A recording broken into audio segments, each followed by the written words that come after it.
Good afternoon, everyone. Welcome to a Brilliant Businesses podcast. My name is Nick Bryant, and I'm very pleased today to be at AP Security with Diane Mulkeirins. Hello, Diane. Hi, Nick. How are you? I'm very well. Good. Thank you for asking me to come in. It's a pleasure to talk to you.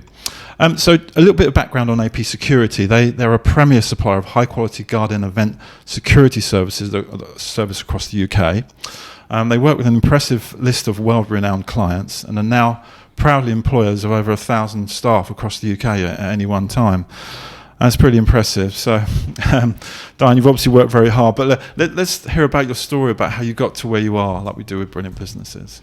Well, I worked in a publishing company many years ago, 25 years plus ago, and I think I'd just had enough, and I was looking for something a bit different, and I saw this advert, and well, the rest is history. I was actually interviewed by my future husband. Yes, I think it's a great story. Give us some more. Tell us how that went. You can't leave it like that. No, the interview was it was great. You know, when you go in there, you have certain expectations, and I think most probably I was doing most of the talking and grilling the interviewer. Yes. And he literally stopped the interview halfway through and said, "Look, I'm interviewing you. You're very clever." Yeah. He said, "But I'm going to turn this around." So he knew exactly what I was doing. No flies on him. So, yeah, I was shortlisted, and I got the job. How long ago was that? Give us a timeline for that. 2000. Okay, right. So the business has been going for, well, you've been involved with it for 23 years. Yes. Yeah, okay. And you mentioned to me earlier, you pretty much, it was started on a kitchen table, the business, to where it is now. Yeah, this was literally Liam came home one day and just said, you know, I'm having a change. I've got an opportunity, and how about it? Yeah. So I said, whatever. Okay, yeah. And, you know, there was a lot more discussions going on, and but we've never looked back. And so Liam's background was in this sort of line of industry before he set this up? Yes, he's been in the security industry a lot longer than I have. Yeah. I'm 23, 24 years. Liam, nearly 40 years, I would say. Yeah. I'm looking forward to talk to him. We're going to be talking to him shortly, aren't we, after we've spoken. Let's talk a bit about your company culture, because with 1,000 staff, that's a lot of people to look after, to satisfy, to make sure they're enjoying what they do. So give us a bit of background about how you do that. Well, there's two divisions. There's the event division and the man guarding division. I'm part of the man guarding division. And we also have a new training division, which we launched last year, which is going very well. Yeah. And the event division are the guys that do the big numbers, the big events, and obviously that security remit is a bit different to what we do in the man guarding sector. We're more corporate. We do a lot of patrols. We have patrol units out on the road. Yeah. We have close protection officers. So we've got a mixed bag of staff with different types of badges: close protection, door supervisor, and guarding. Yeah. And you're a big advocate of women at work as well, because you were talking earlier about how people perceive women differently in an environment in security, for sure.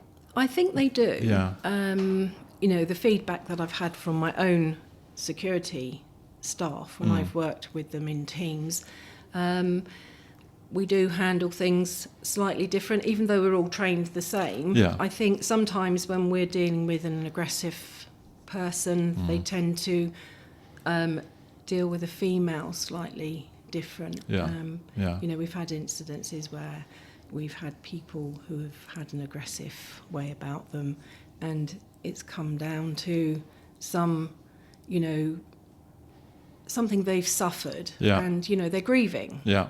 Sometimes, you know, you do have this aggressive stance. Yeah, it affects you, doesn't it, in different ways? Yeah. Tell us about, because I didn't know about this, Ask Angela. Mm-hmm. Well, it's we've tried to promote it very hard within the business. We have a number of female staff. Yeah. We've all got friends and girlfriends who, you know, go out for a night, and, you know, there is an element of people that do spike people's drinks and so on, or ladies can get followed, and it's not just women, it's other people as well.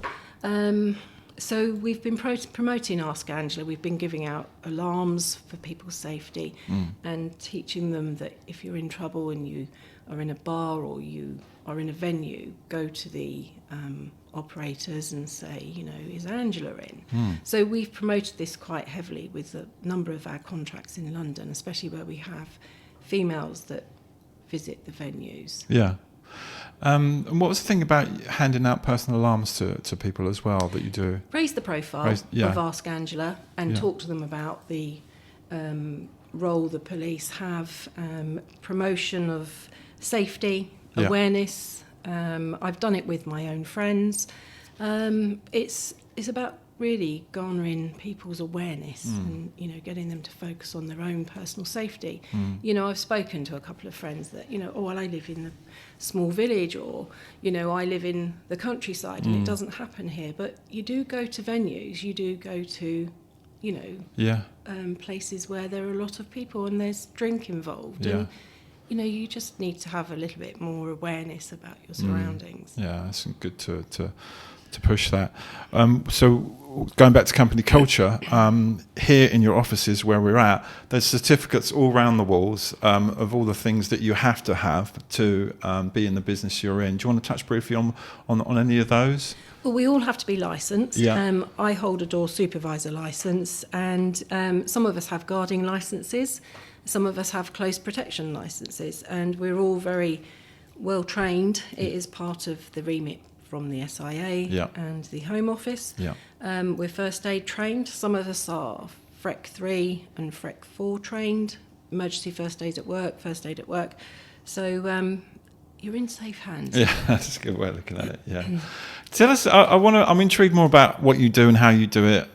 So give us an idea of an average day for yourself and what that involves. An average day. Yeah. I normally start work about 6:30. Okay. Clear the emails, prepare, and I'm always planned for what I'm going to do. You'll obviously know that from the many emails we've sent to each other planning this day. Yeah. So, and I normally have team meetings, or I have meetings with clients face to face. I might be working on a project. There's a couple of major projects that I'm working on within the business. Okay. I do operate the information on the website, the promotion side of it, and marketing alongside of one of our, I call them our business partners actually. If I talk to people, I say, I'll talk to our marketing team. But, we work very closely with a company called Fountain Digital based in Eastbourne. Yes. Great team. Brilliant team. And they seem to know, what we need, and they're a good team to bounce ideas off of. You don't refer them to as a marketing department. You're part of the team as well. I say my marketing team, and it's the same with we have specialist services that we buy in from a legal aspect. So I always talk to our legal team, but you build up that rapport. Yeah. So they become part of your team. Yeah, part of the family, if like. Yeah. Yep. Let's go and find out more about your perfect day as an individual and what you like to do on an average day. Or what is your perfect day? My perfect day from a work perspective is to, I don't know, I think a perfect day for me, and I'll pick one of the days, is when we come in a couple of days before Christmas. Yeah. Everyone is vibrant and upbeat. Yeah. Because Christmas is coming, of course, obviously. Yes. Yeah. And we have Secret Santa, we exchange gifts, and we always give the staff a small gift. Nice. But the icing on the cake is literally the staff hampers. Oh, right, okay. Yeah. So I spend most of December shopping for all the hampers, laying them out individually and packing them individually, and big bows on them, and nobody knows what's in them apart from me. And then we bring them in and we give them out to the staff. Nice. Well, that shows your company culture, going back to what we were saying earlier about looking after your staff and how important it is, doesn't it? Yeah. Another question for you. 5 people that you'd have on a desert island. Oh, my days. To talk to. Now you've given me something really to mull over. I think I'm a classical music buff. Yes. So and I love strings. I think Yehudi Menuhin Okay. would be one. I know the gentleman passed away in 1999, but, you know, there are times when I've listened to the music. I think most of the members of Fleetwood Mac, Wouldn't that be good? Stevie Nicks, Christine McVie, Yeah. Lindsay Buckingham. Yeah. Oh, They got some stories. Oh my days. Well, I saw Fleetwood Mac together with Christine McVie, and she sang Songbird, Wow. and you could hear a pin drop. Mm. I mean, there were people that were welling up. You know, I had a big Grown people, grown adults. I know, and when she passed, I was very upset. But no, it's fantastic group. Fantastic. What venue was that at? Do you know? I can't remember. We've seen them quite a few times. Wembley. Yeah. I think it was Wembley actually. Okay. It might not have been Wembley. Don't quote me on that.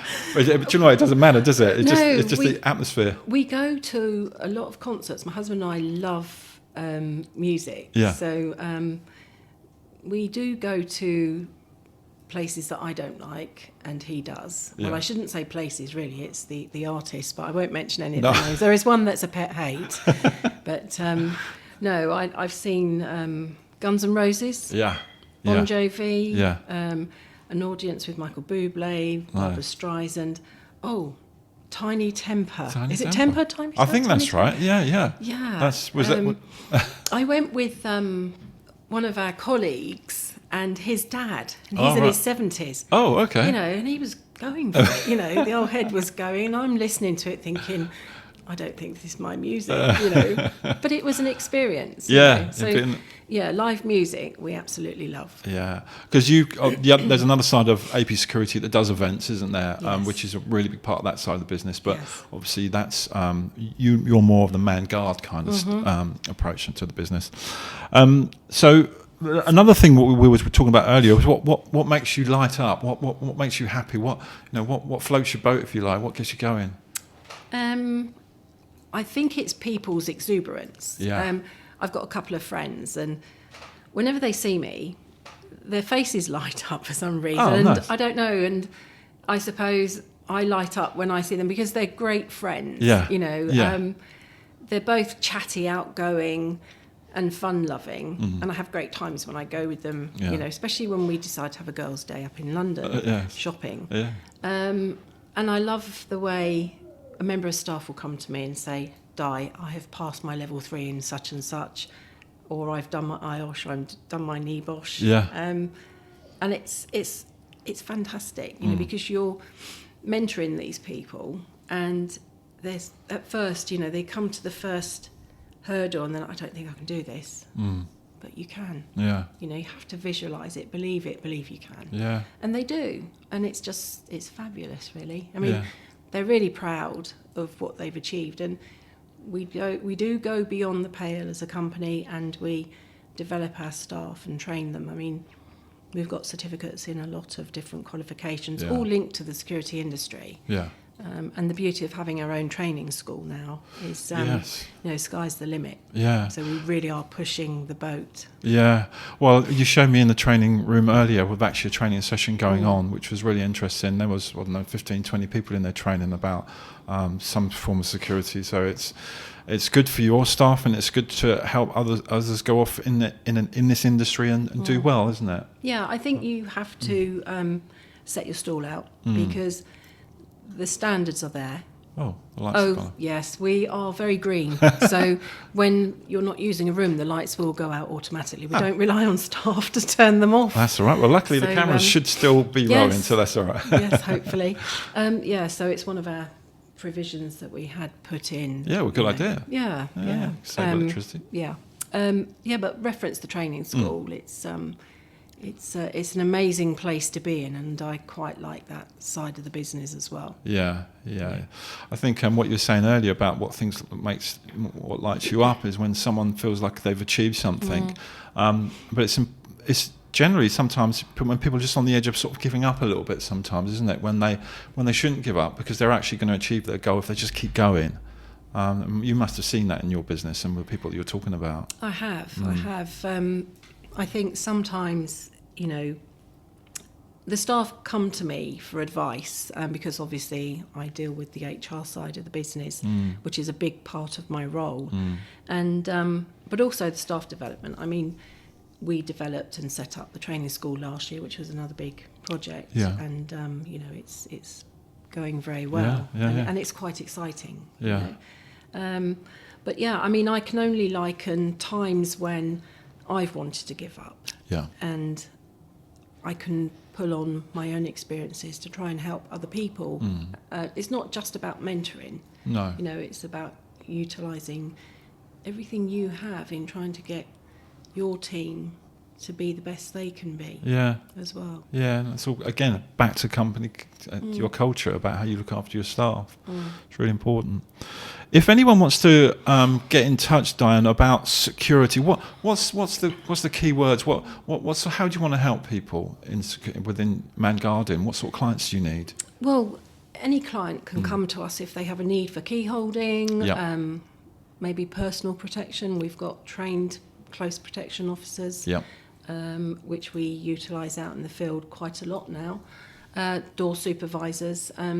When people think of door supervisors, they think of clubs and pubs and, you know, it's not that at all. I hold a door supervisor licence and, you know, people would look at me and say, really, you have a door supervisor licence, but and you do this and, you know, yes.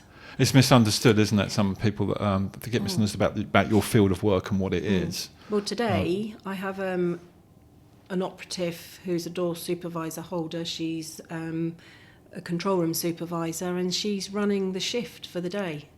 Running the teams out in the field, and she'll deal with all the handovers, deal with the drivers when they come in, mobile supervisors, and, you know, give them their information they need for the running sheet. So, we've got women out in the field today that are, you know, patrolling sites, units. And your cars as well. You've got quite a few cars which have got your branding all over it that you have to send out. It's a big operation, isn't it? Yeah. If anyone wants to use your services, do they get in touch via the website? Do they call you? The website, there's forms to fill out. If you need to contact us, you can go direct on the Facebook page. Most people go through the website or they ring the number in the 24-hour control room. Information's on our website. So, you know, we're on LinkedIn as well. So there's plenty of ways they can information they can get hold of us. And I'll put all those details underneath this podcast, so if anyone wants to get in touch, they can. Thank you, Diane. It's been great to talk to you. We're going to get Liam in now. Oh, I know. I think he's looking forward to it. He comes across really well, so we'll have a good chat with him now. I think Liam would do better than me at the interview, to be honest. He's the man behind the operation.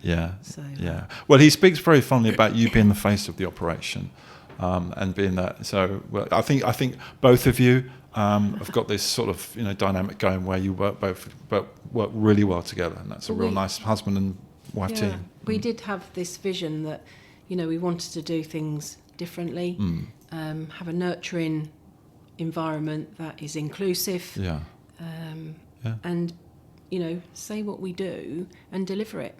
You know, easy. Simple as that, isn't it? You reckon? If only. Great. Thanks, Diane. Nice to see you. Thank you. Thanks, Nick. Liam, thank you for coming on the podcast. Obviously, we were just talking to Diane about her beliefs and the way she's been working with you in the company, and also how she came on board. And I was keen to know what your background was before that. But if we want to touch into that a little bit, and then tell us a bit about the AP Security and how you've developed it, really. Okay. Well, I think we mentioned before, although not on the podcast, I've got a great face for radio, so I don't normally do podcasts and things like that. So Diane is the face of AP Security Man Guarding Division. She's good looking, highly intelligent, and brings a lot to the business. Absolutely, For my own part, I started out as a security guard in the 80s. Did you? Okay. So it was, I took it as a part-time role whilst I was in between jobs. I used to do building development and stuff. And I was in between jobs and needed to earn some money, so I joined a security company. Okay. And it was called Security Guard Services. Right. And it went on to be initial, and I think it's been taken over about 83 times in between times. Like they do, yeah. So, but it was in London, and it was very exciting work, and security was quite new then. So I'm talking sort of getting on 40 years ago. Okay, yeah. So I worked for some big companies, and I tended to be loyal to those, even when it wasn't particularly fun sort of thing, but I've always been very loyal. Okay. So where I stay, I normally stay a long time, and then I've normally moved with senior people that have got jobs elsewhere and said, look, will you come along, sort of thing. They sort of pulled you over. Yeah. So I worked with some quite big companies, and the last one was sort of Securicor that went into Group 4. Oh, yeah. So I worked with those. They took over Shorrock Guards as a company I worked for. Mm-hmm. We used to do the security at Wimbledon. Okay. It was quite exciting. Yeah, so it was sort of 300 students turned into security guards. Yeah. So that was quite exciting. Yeah. So I went to work for a large company, and I was approached by APS Security, who were an event division. Okay. And they were looking to start off a corporate side. Yeah. Because they were great. They really excel in the field. They were doing Glastonbury. Wow. When I met the guys, they'd just won 11 venues at the Olympic Games. Okay. They were really flying. Yeah, big player. Really corporate. Really massive event company. Yeah. Great reputation. Yeah. So I went to see them in working at Guns N' Roses. Oh, right, okay, yeah. At the O2 Arena. Yeah. And they were really slick and really professional. And I thought, this is so exciting, These guys really know what they're doing. And, from the guys on the ground to just customer service all the way through. And you could see the culture of the company was there because they were so exuberant, and whoever you spoke to wanted to talk to you. Right, okay, enthusiasm. Because normally you get to these gigs and you've got a guy standing on the door who doesn't want to be there. Yeah, I understand. Yeah, but these guys, they were different, and it was very exciting sort of thing. So started chatting. There's three owners, all great guys, been in the industry a really long time. Yeah, and. Chatted through with the guys, and they told me what their vision was. They wanted a man guarding division that was totally different from what they did. Yeah.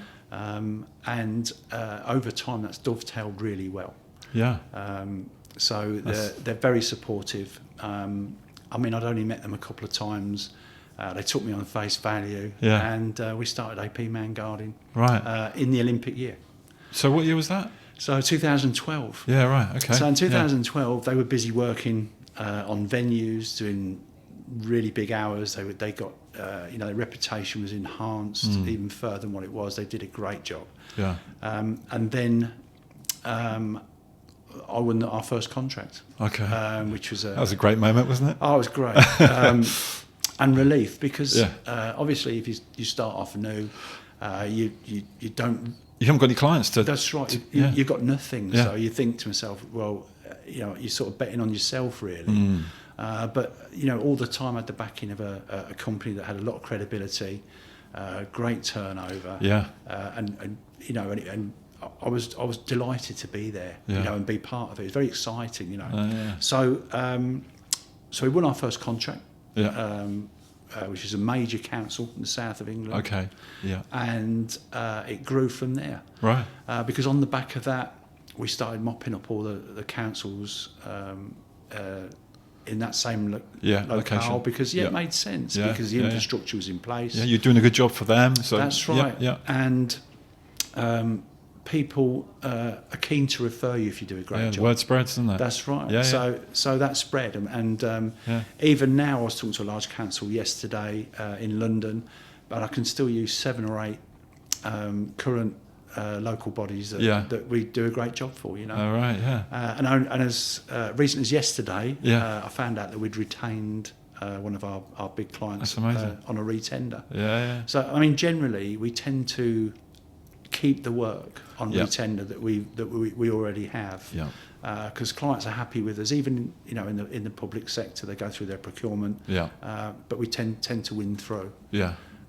Nice. So It just shows you, doesn't it? If you're doing a good job for someone, they're going to continue to use you, but also going to tell other people about you, which that's right. Which is the benefit. Yeah, and they do. They're really Yeah. good at telling other people what we're good at. Yeah. What's it like working with your wife? I just dropped that one on you. Sorry. Well, actually, Yeah. it's quite funny because I talk to a lot of people who suffered during COVID and during lockdown. Okay. Yeah. So because we're a frontline security company, we didn't stay in all the time, but we had to, safe distance, all that kind of thing. But we had to look after our staff. Yeah. But actually, it wasn't a hardship for me, Okay. personally, because Diane's my best mate. Yeah. You're a good team. Yeah. So she's my best friend. She does different things in the company than I do, and she's very energetic. She's very forceful character. Yeah. And she gets things done, and I like that. Yeah. Yeah. She feels some gaps of things that you haven't got, and you feel gaps that absolutely. you haven't. She hasn't got. Yeah. Yeah. Yeah. Yeah. I tend to think I'm more steady. I'm scatty at other things, Okay. but I tend to think I'm more steady.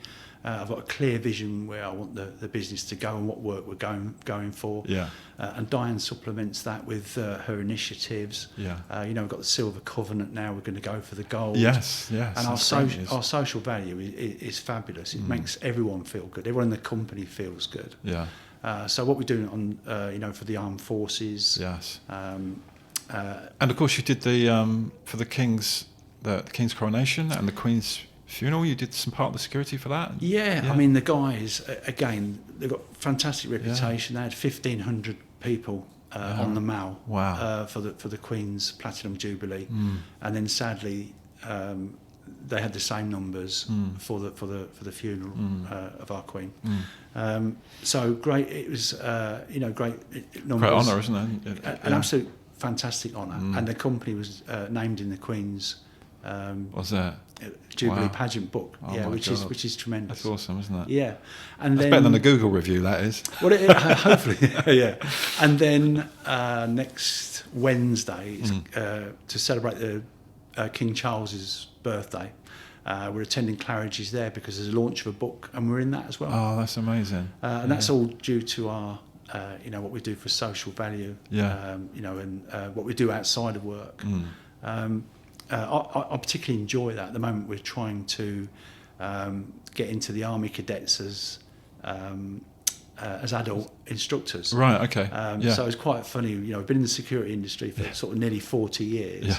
And the thing that's holding me up personally is vetting. Isn't it? Yeah, Yes, so man. it's such a high level of vetting. It just takes so much time. So it's They've got to get it right, I guess. exactly. Yeah. So that social value bit is very important to what we do, and our target clients, if you like, they are. Social value is massive to them. Yes. It's getting to be sort of 10% of the marks now. Yeah. For any tender you do. Right. And it's entrenched within the tender. So let's say, for example, you win 5 or 6 buildings in a building in London. They might say social value. We want to plant trees outside there. Okay. So they want an actual monetary value. So it goes into the price, but you still have to think it through. The well-being of the people in the local area, what's good for them. Yeah. But it's all entrenched in there, and we're good at it. We're really good at that stuff. It's funny because that's sort of what I was saying to Diane about how your industry can be misunderstood sometimes. But when you're putting the social value behind it as well, then it just shows you that it's offering more than just security, or man guarding, or And I think it's because the main badge holders are called door supervisors. Yeah. And the minute you say door supervisor, I don't like the term. It just makes you think of sort of burly bouncers on the door, and and not very well trained people. Whereas nowadays the people are well trained, every time they renew their badge. Yeah. There's upskilling. Next time they renew their badge, there'll be more upskilling, and it gets better and better and better. Yeah, yeah. That's why we've opened our training school. Yes, yes. Through, we have failed people that have had badges before. Okay. Which is really interesting, because Yeah. you do think, well, how did they get them in the first place? Yeah. So as the industry gets more and more professional, and training gets better, there's more scrutiny. We will benefit from that. Yeah. I know you don't want to stay on this podcast too long, Liam, because you've got the radio face, but I love the way you and Diane work together. Seeing you both talk about the business, and you come across so well and so powerful. It's like a power trio. You've got power, both of you. So I'll let you get on, and but thank you for chatting with me, and we'll have another podcast soon. I think we're going to be doing some more next year, and we'll see you all for another podcast soon. Thanks, Liam. Thank you. Thank you.